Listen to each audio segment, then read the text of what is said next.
like so many other things, has gone a lot more online, obviously. And then there's so many blogs out there. Everyone thinks they're a blogger.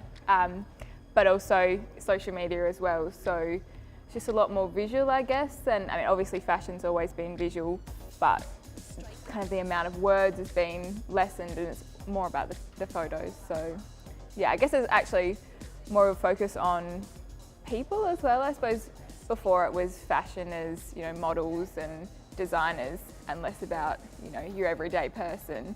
And now everyone's got the chance to be a part of it. So yeah. So do editorial sort of magazines like Vogue still have as much influence as they did?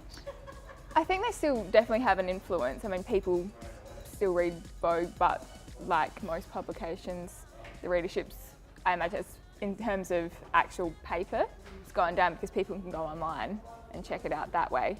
So I think they still definitely have a relevance, and there's a lot of people who still prefer that to going online and clicking through images and that sort of thing.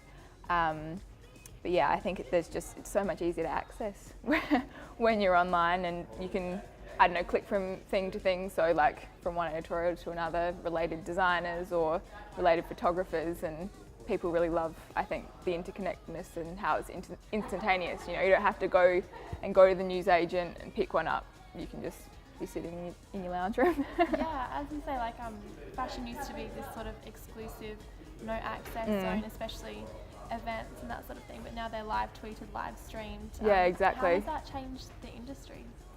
I think it does help from like a monetary point of view, so people can, buy it straight from the runway now, which is crazy. Like, they never used to be able to do that.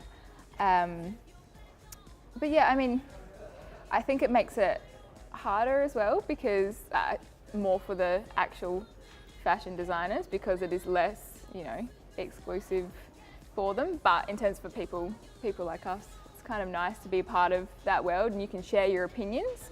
Whereas before, it's only the models or only the fashion commentators or the fashion writers in things like Vogue that were able to say, like, I love this dress, or like, this is the next big trend. Whereas now we can, put our own 2 cents in. So how did Australian fashion labels use digital media to start up and continue to develop?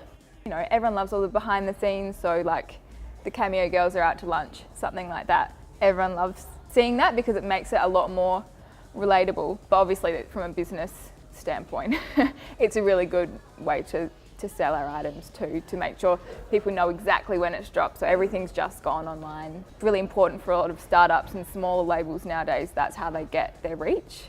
Like, it's through social media, it's through sharing. Where do you see the future of fashion communication? I think it'll go a lot more mobile, so even less, just on your laptop, and a lot more just, I want to be able to shop this from Instagram, which is kind of difficult at the moment, but there are a few apps that are, getting in there, and because that's what we want to be able to do. We want to be able to do it in 3 clicks. Like, I'm there, because, time is of the essence, obviously. You just want to be able to reach in your pocket, see that something's dropped, and be able to buy it straight away.